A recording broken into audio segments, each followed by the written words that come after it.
Vamos a orar.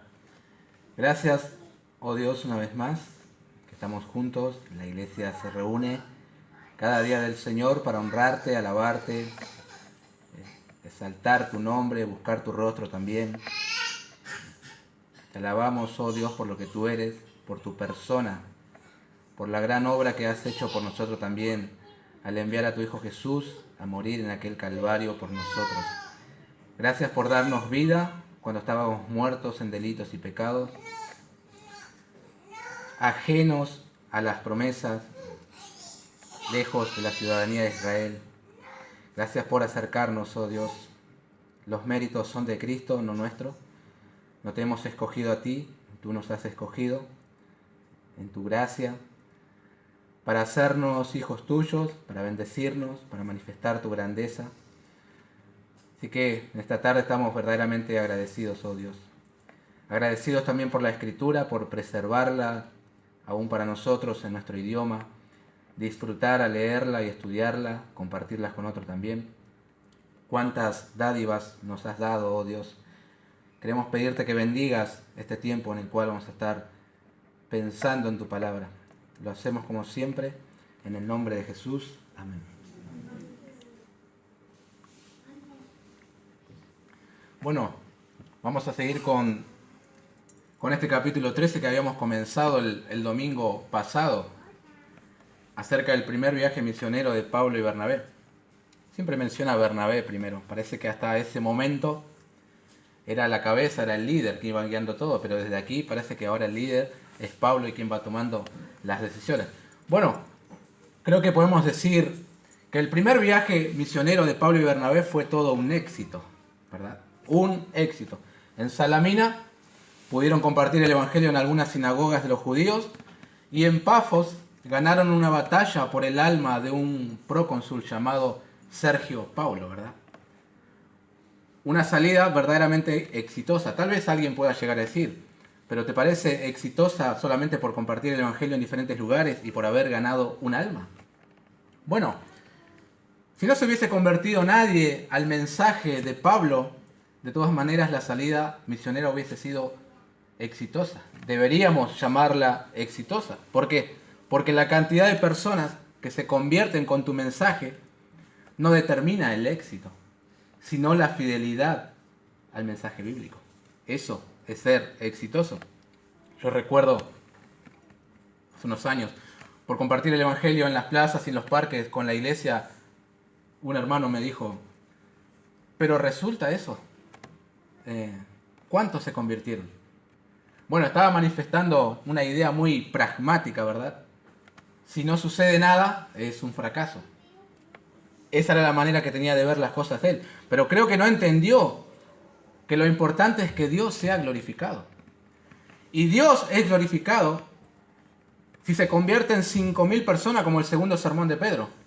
O si se convierte una sola persona como Pablo y Bernabé con ellos en la isla de Pafos. O si no se convierte nadie como en el sermón de Esteban. Dios es glorificado igual. Porque Él es glorificado cuando el evangelio se predica. Y si aún el pecador rechaza el mensaje del evangelio, Dios sigue siendo glorificado igual. O para salvación o para condenación, lo importante es compartir el evangelio porque allí Dios es glorificado y no en el resultado. Eso verdaderamente nos anima a compartir. Ahora, entrando al texto, después de este triunfo, parece ser que el tiempo que nuestros misioneros pasaron en Pafos fue breve. Lucas no nos dice más nada y el versículo 13 inicia directamente con los misioneros dejando la isla y partiendo a Perge, la actual Turquía. Pero siguiendo con el mismo hilo de pensamiento, si el éxito se determina por la fidelidad al mensaje, será bueno para nosotros examinar este primer sermón de Pablo, así como lo hicimos con el de Pedro. Será interesante también para nosotros prestar atención. ¿Por qué? Porque si bien él está predicando desde su conversión, en Hechos 9, hasta ahora nosotros no teníamos el contenido del mensaje de Pablo. Sabíamos que predicaba a Cristo y que usaba las Escrituras para tratar de demostrar que Él era el Hijo de Dios. Pero hasta el momento nosotros no teníamos nada, ningún registro de cómo se compone un mensaje de Pablo. Por eso será bueno para nosotros prestar atención. Lo hicimos con el de Pedro, ahora lo haremos con el de Pablo. Nada más y nada menos que uno de los mejores predicadores que la iglesia ha dado, en la historia de la iglesia. Nada más que Pablo. Yo creo que todos los creyentes, ¿verdad? Todos deseamos ser mejores expositores del Evangelio, más eficaces, más fieles al texto. Y no solamente los que tenemos la responsabilidad de enseñar, sino todos los creyentes en general. Porque todos nos encontramos en algún momento con la oportunidad de cumplir con la gran comisión, de compartir el Evangelio con una persona. Y muchas veces sucede que no sabemos cómo comenzar, qué decir, qué no decir y cuándo terminar. Y llega un momento que hasta ya te empieza a temblar la carretilla porque te da cierta vergüenza no poder transmitir el Evangelio después de estar viviéndolo muchos años. Por eso deseo que este mensaje sobre el mensaje de Pablo te resulte útil y te anime.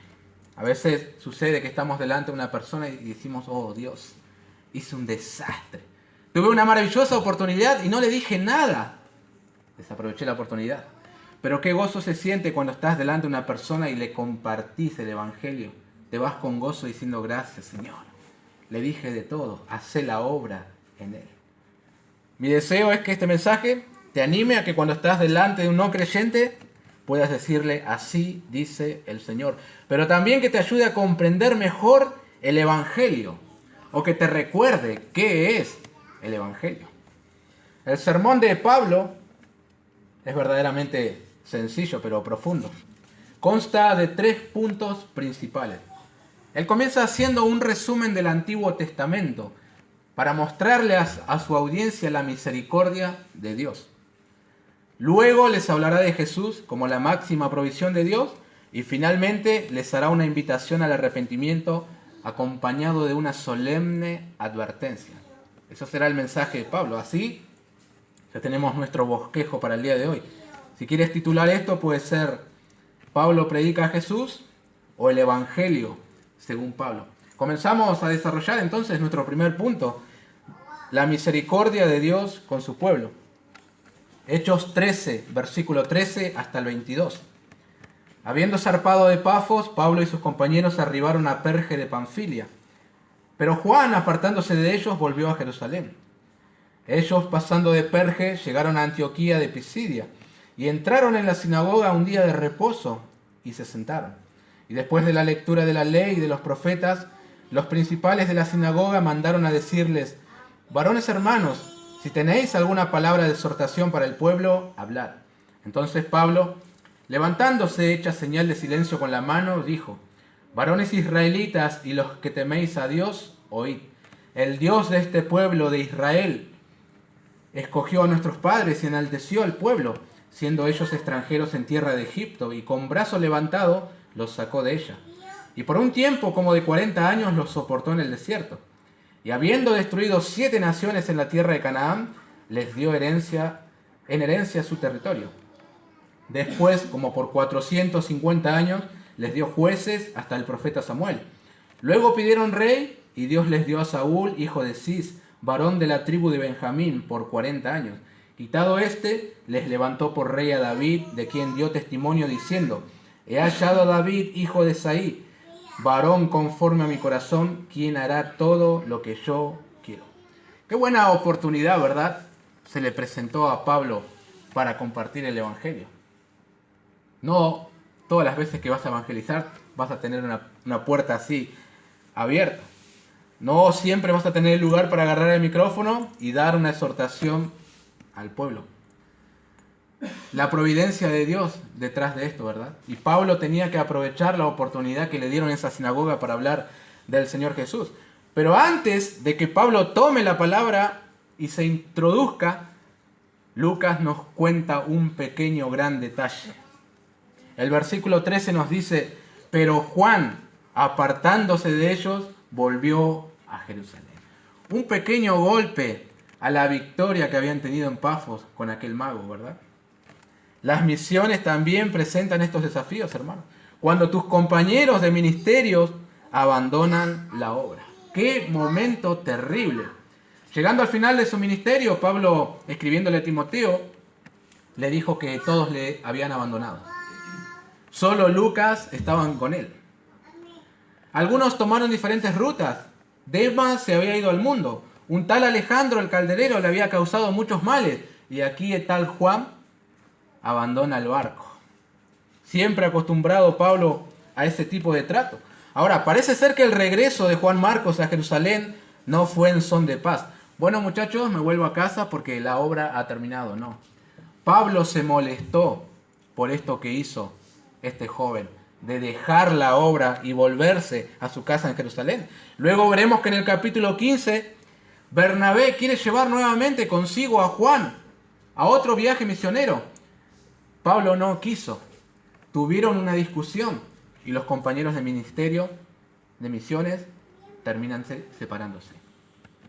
Juan se va con Bernabé y Pablo se va con Silas. Obviamente este disgusto a Pablo no le duró para toda la vida, ¿verdad? Porque nuevamente escribiendo a Timoteo, una de sus últimas cartas, él le dice que junto con él lo traiga a Juan Marcos, porque le era útil para el ministerio. Lo había perdonado, el joven ya había madurado y le iba a resultar nuevamente útil. Ahora, volviendo a Hechos 13, debido a que nadie es indispensable en la obra del Señor, el trabajo continúa. Pablo y Bernabé entran en una sinagoga, toman asiento y después de la lectura les piden a ambos que hablen, si tienen alguna palabra de exhortación para el pueblo. Todo está transcurriendo según las costumbres de aquel entonces, ¿verdad? Probablemente Bernabé se presentó como un levita, Pablo se presentó como un graduado con honores de la escuela de Gamaliel y se puso de pie, como tenían la costumbre los romanos y griegos de enseñar parados, los judíos enseñaban sentados. Aprovecha esa oportunidad y dice: varones israelitas y los que teméis a Dios, oíd. Evidentemente tiene dos audiencias Pablo en un mismo lugar. Varones israelitas, judíos nativos, y los que teméis a Dios, gentiles prosélitos. Ambos en un mismo lugar, prestos a escuchar la palabra del Señor. Entonces, como un primer paso, tratando de aplicar esto, vas a aprovechar las oportunidades que se te presentan para evangelizar. Y vas a tener en cuenta la audiencia a quien le vas a predicar. Obviamente no siempre te van a decir: fulano, ¿tenés una palabra de exhortación para compartir a la familia? Difícilmente suceda eso, ¿verdad? ¿Podés compartir algo con los compañeros del trabajo? Tal vez pueda ser. ¿Podés decir algo aquí en esta reunión? Dale que te escuchamos. Difícilmente sucede eso. Pero siempre se dan oportunidades en las que te hacen una pregunta, tal vez de índole religiosa, ¿verdad? Una pequeña puerta que te están abriendo para que hables de Jesús, como le está sucediendo a Pablo aquí, para que testifiques del Evangelio. Por ejemplo, ¿qué pensás del matrimonio igualitario? ¿Qué pensás de la guerra Rusia-Ucrania? ¿Qué pensás del COVID-19 y las vacunas? Una puerta que te abren para que le puedas hablar del Señor Jesucristo.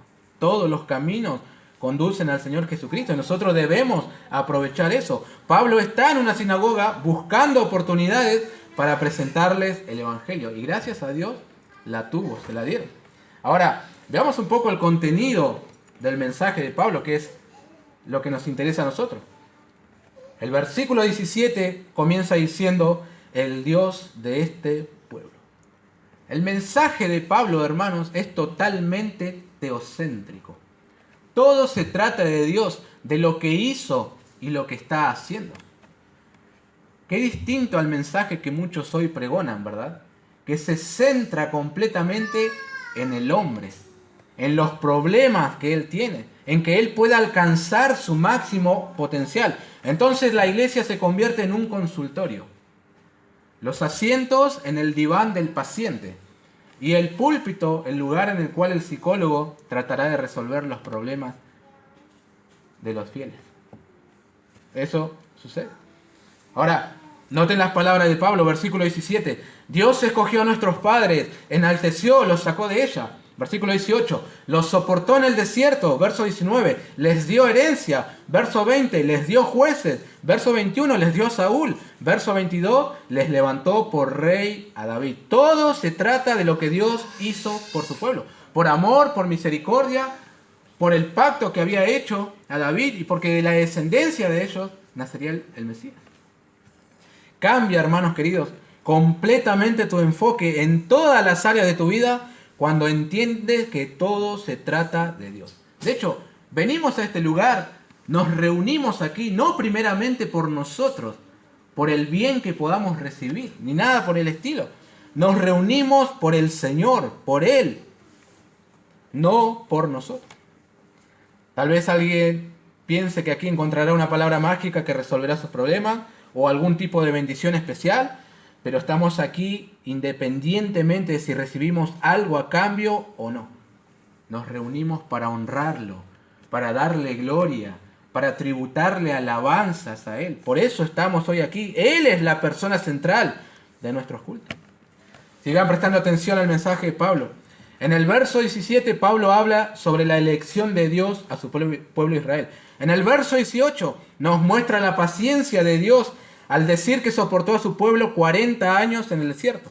En el verso 19 trata sobre el poder de Dios al destruir a los enemigos de Israel y cumplir su promesa de la tierra prometida. En el verso 20 nos muestra la fidelidad de Dios al proveerle jueces que los libertaren de la opresión de sus enemigos. En el verso 21 les dio un rey, porque eso es lo que pidieron a pesar de la advertencia de Dios. Y en el verso 22, en su gracia, les provee un mejor rey.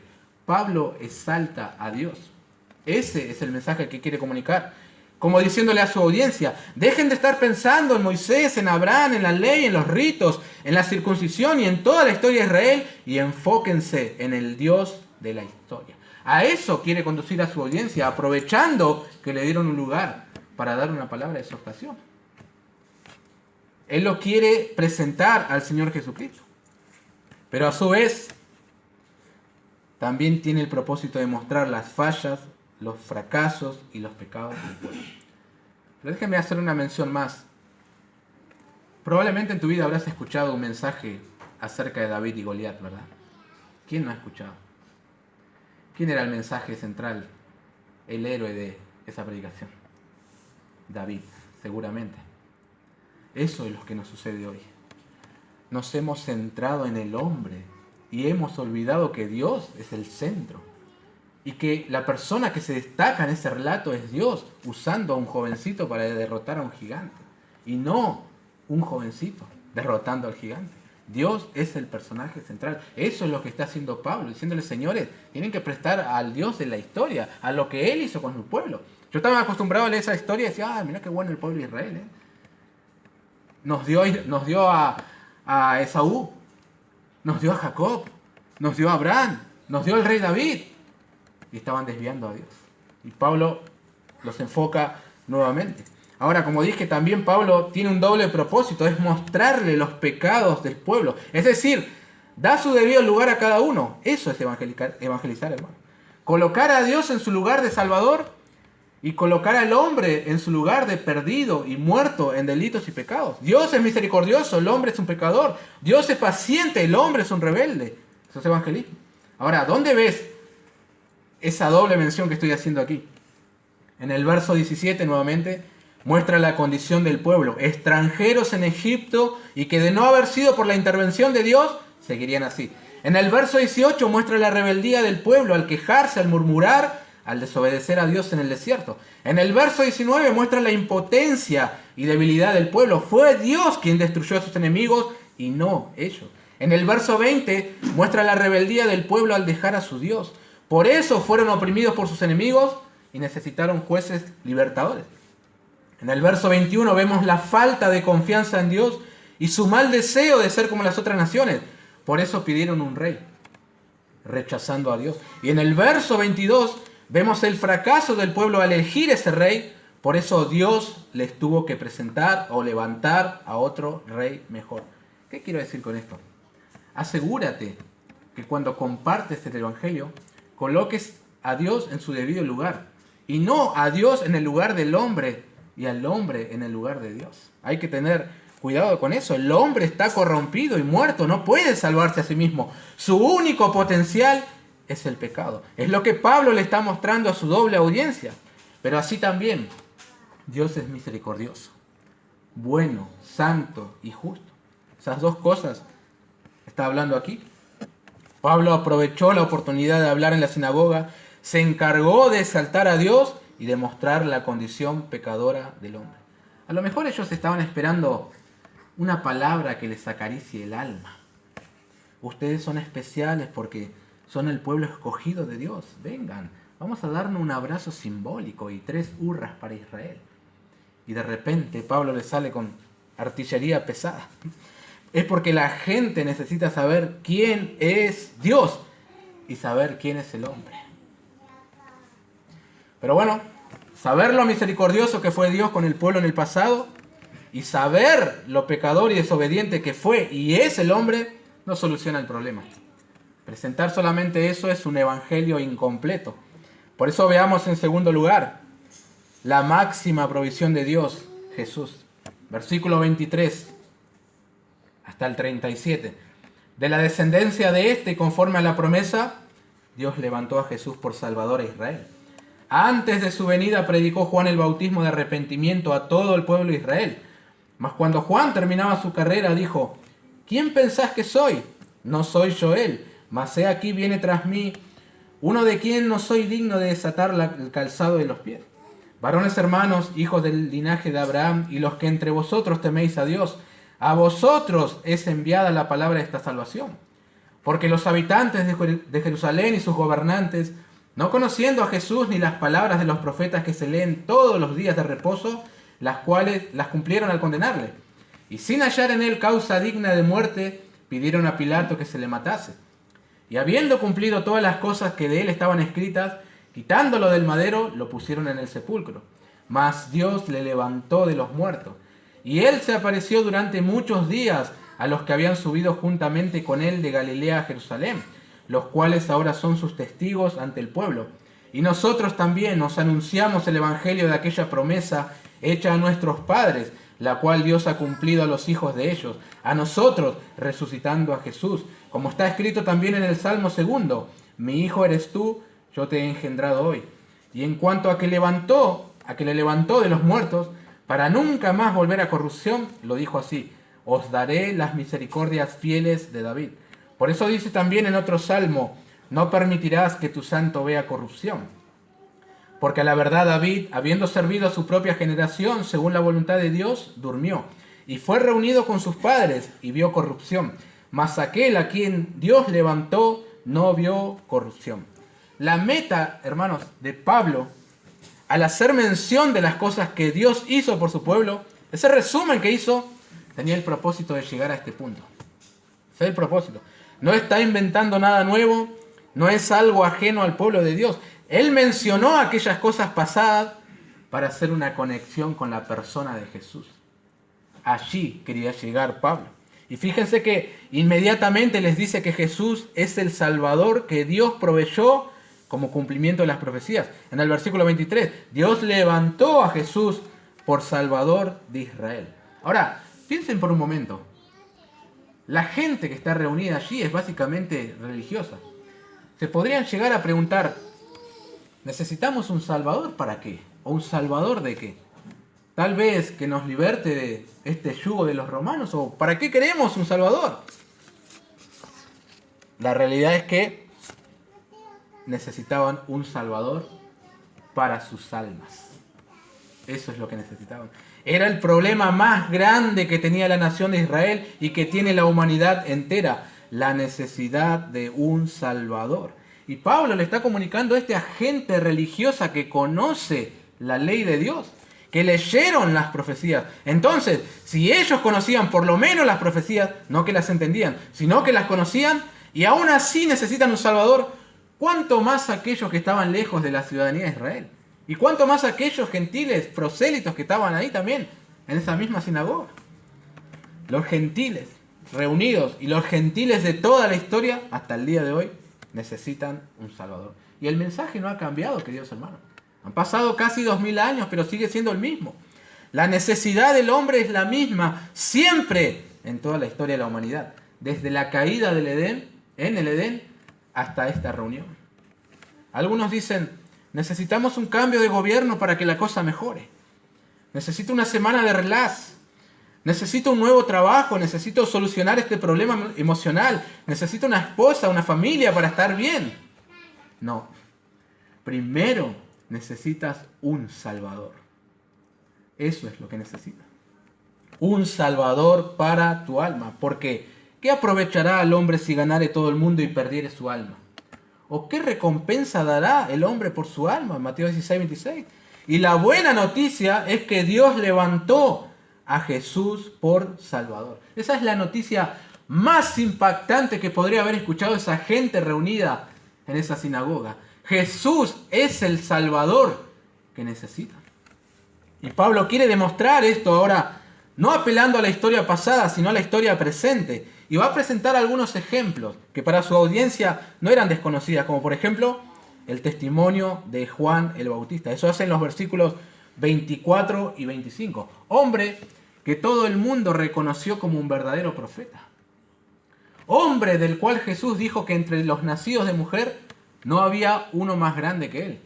Hombre que nunca se exaltó a sí mismo manifestando un sentido de grandeza, sino que siempre quiso menguar para que Jesús creciera y creciera.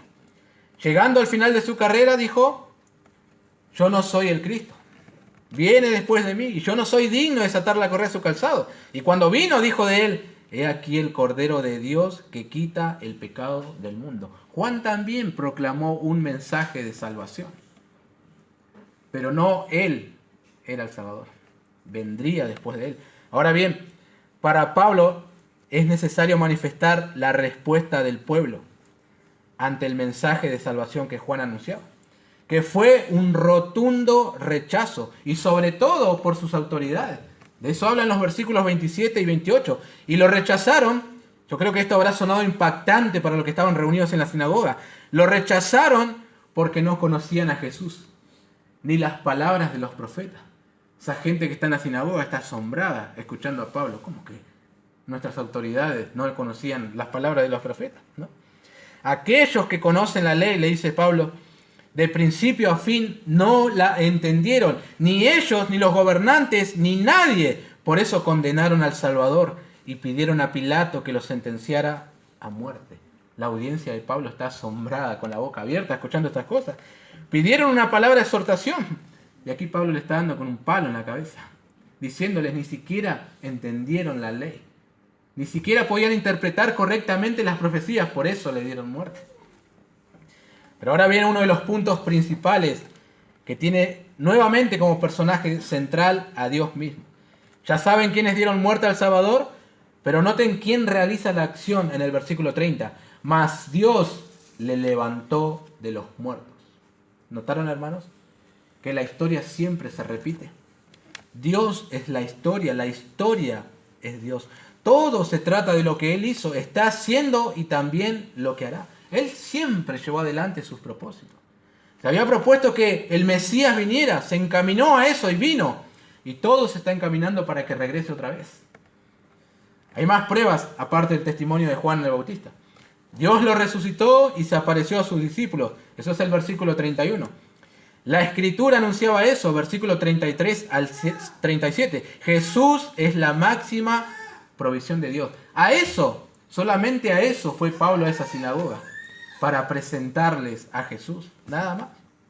Entonces, este es el punto cuando estás predicando el Evangelio o quieres hacerlo.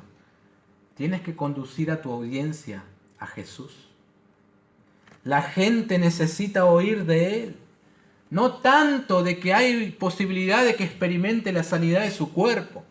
No tanto sobre la marca de la bestia. No tanto sobre el nuevo orden mundial o temas triviales. La gente necesita desesperadamente un Salvador. Y ese es Cristo, la máxima provisión de Dios. La gente necesita oír de Él. De Jesús. No importa si es judío o gentil, religioso, ateo, rico, pobre, blanco, negro, todos necesitan escuchar a Jesús. Por eso, hermano, habla de Él, de su nacimiento, de su vida perfecta, de su muerte, de su resurrección, de su pronta venida, inminente venida. De eso debemos hablar. Que tu boca se llene de Cristo, que tu corazón se inflame por Él y lo quieras dar a conocer a otros. No sé si se dieron cuenta algo del mensaje de Pablo. Es muy similar al mensaje que dio Pedro. y es muy similar al mensaje que dio Esteban sobre todo. Es que el Evangelio no ha cambiado. Pero mientras pensaba en estas cosas me pregunté, ¿hasta dónde habrá impactado a Pablo el mensaje de Esteban? Que ahora en cierta manera está tratando de imitarle. Los puntos son muy parecidos. Solo un detalle.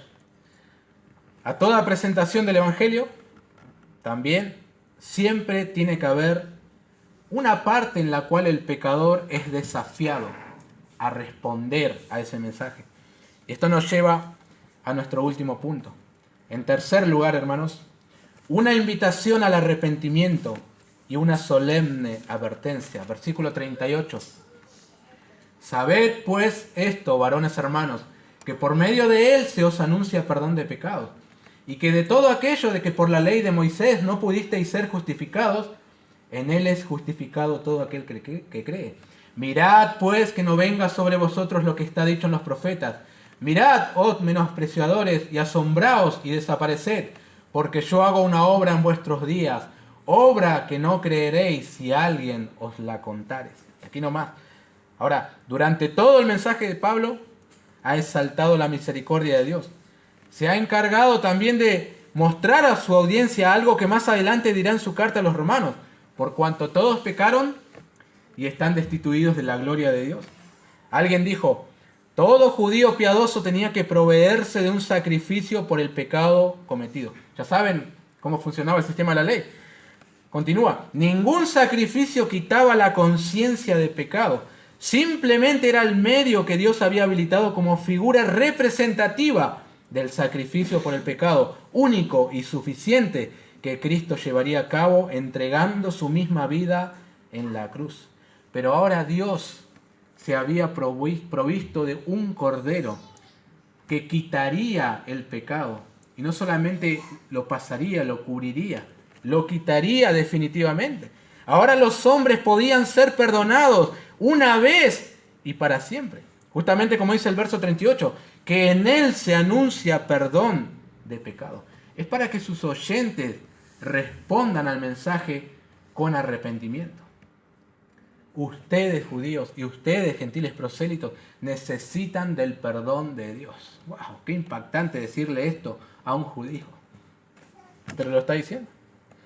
Muchos tal vez, o tal vez todos, mejor dicho, los que estaban en sinagoga, creían que la salvación y el perdón de pecados se obtenía mediante el cumplimiento de la ley. Sin embargo, dice Pérez Millos, ese cumplimiento no satisfacía y acallaba la conciencia de pecado. Ahora el apóstol enfrenta al auditorio con un camino nuevo para obtener el perdón de pecados definitiva y plenamente, que era Jesucristo. Fin de la cita. En la experiencia personal de cada judío, ellos sabían que todo ese ritual que hacían no limpiaba su conciencia. Siempre estaba allí. El pecado siempre estaba allí. Pero ahora en Cristo tenían la posibilidad de que eso desaparezca. Si se arrepentían y creían en Él. Es lo que Pablo le está ofreciendo. Ahora la justificación estaba al alcance de todos, solamente creyendo en Jesús. Esa era la responsabilidad de los varones israelitas y de aquellos que temían a Dios. Creer en Jesús para que sus pecados sean perdonados y para que ellos sean declarados justos. ¡Qué maravilloso! Más tarde Pablo escribirá una carta a las iglesias de Galacia y se explayará en el tema diciendo en el capítulo 2, verso 16, sabiendo que el hombre no es justificado por las obras de la ley, sino por la fe de Jesucristo. Nosotros también hemos creído en Jesucristo para ser justificados por la fe de Cristo y no por las obras de la ley, por cuanto por las obras de la ley nadie será justificado. Esto es tremendo para su audiencia. Es lo que les está diciendo aquí en la sinagoga. Las obras de la ley no los salvará, solamente Cristo. Ahora, lejos de ser un mensaje ofensivo, resulta ser un mensaje esperanzador, ¿verdad? Sobre todo para aquellos que querían ser libertados de la esclavitud en la que se encontraban, confiando en un sistema de obras. Un mensaje esperanzador el de Pablo. Querido creyente, cuando compartas el Evangelio, procura invitar a tu audiencia a responder al mensaje con arrepentimiento y fe. No le prometas que si viene a la iglesia le irá mejor en la vida. No le prometas que sus sueños se harán todos realidad. No le prometas la sanidad de una tremenda enfermedad. Pero sí puedes prometerle que si se arrepiente y deposita su fe en Jesús, sus pecados serán perdonados y él será declarado justo. Eso sí es una garantía, sellado con sangre. Lo demás, ¿no? Con esta invitación al arrepentimiento, también hay una solemne advertencia. Versos 40 y 41. Mirad pues que no venga sobre vosotros lo que está dicho en los profetas. Mirad, oh menospreciadores, y asombraos y desapareced, porque yo hago una obra en vuestros días, obra que no creeréis si alguien os la contare. Wow. En esta advertencia, Pablo citó una profecía de Habacuc, muy conocida por todos los judíos que estaban allí presentes, y que vino sobre Jerusalén. Ahora, ¿qué le está queriendo decir a su audiencia? Si Dios lo juzgó a ellos, también juzgará a aquellos que se niegan y que rechazan la oferta de perdón a través de la obra de Jesús. Eso es básicamente lo que dice Juan 3:36. El que cree en el Hijo tiene vida eterna. Pero hay una advertencia también. Pero el que rehúsa creer en el Hijo no verá la vida, sino que la ira de Dios está sobre él. Pablo le está diciendo eso. Es la misma advertencia que nosotros debemos hacer hoy. O crees en el Señor Jesucristo para perdón de tus pecados y vida eterna, o serás condenado al infierno eterno. Eso es así. Es lo que Pablo le está diciendo. Por eso no tengas temor de hablar de estas cosas. Si Jesús habló más veces del infierno que del cielo, ¿por qué vamos a tener temor de presentarles un evangelio bíblico y una advertencia que la misma Escritura hace? O crees en Jesús y sos salvo, o no crees y vas a ser condenado. Eso es el evangelio. Tus oyentes tienen que ser desafiados. Necesitan escuchar la verdad. Si en verdad los amas, deciles la verdad. Algunos podrían decir, hey Pablo, fuiste demasiado durísimo. Fuiste al choque con los judíos. Presentó el evangelio, la verdad, de una manera muy cruda. Pero presten atención a cómo responde la audiencia a este mensaje de Pablo. Versículo 42. Cuando salieron ellos de la sinagoga de los judíos, los gentiles les rogaron que en el siguiente día de reposo les hablasen de estas cosas. Dios tiene un remanente escogido por gracia que responderá al mensaje del evangelio como estos, rogando por más palabra de Dios. Pablo, háblanos más con respecto al perdón de pecados en Jesús. Háblanos más acerca de la justificación por la fe. Queremos oír más de esto. Así responden. Tremendo. Yo sé que muchas veces presentar el evangelio bíblico te hace quedar como un fanático que se quedó en el pasado. Entonces uno trata de acomodarlo o suavizarlo, dibujar un poco más. Y es allí cuando el mensaje se diluye y pierde su fuerza, solo por querer ser más relevante con tu audiencia. Debemos tener cuidado. Obviamente muchos no responderán al llamado del evangelio y hasta se volverán en contra, como aquí en el verso 45. Pero ¿cuál es el problema? Debemos ser fieles, confiar en que aquellos que fueron ordenados para vida eterna creerán. Eso dice la parte final del verso 48. Y creyeron todos los que estaban ordenados para vida eterna. ¿Quiénes creyeron? Los que estaban ordenados. Qué palabrita esa, ¿eh? Qué tema ese, mejor dicho. Pero bueno, en otro momento podremos agarrarnos con eso. Hoy ya no. Algunas observaciones y aplicaciones de lo que escuchamos. Primero, la Biblia siempre es relevante. Siempre es relevante. Entre la audiencia de Pablo se encontraban personas que no estaban muy familiarizadas con el Antiguo Testamento. Los gentiles prosélitos.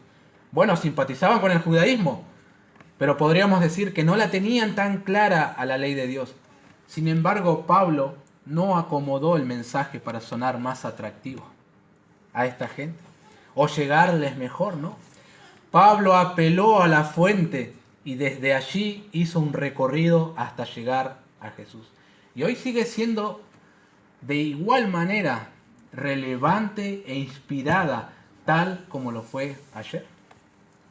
créela y compártela con otros.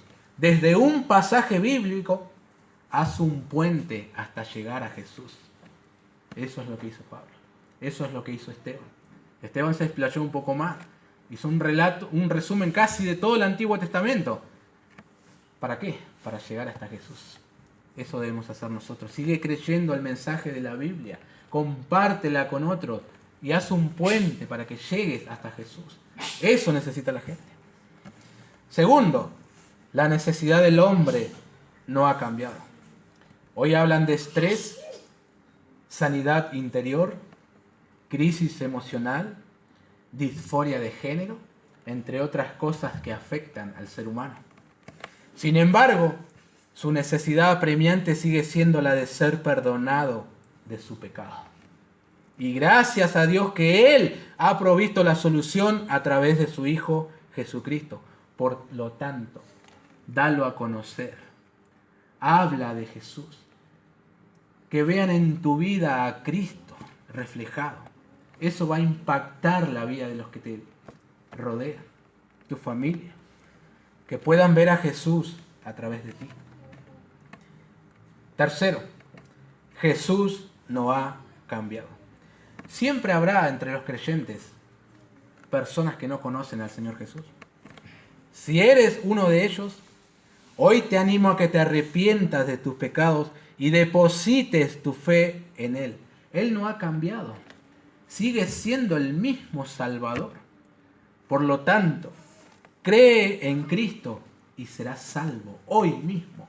Cree en Cristo y serás salvo hoy y para siempre. Vamos a orar.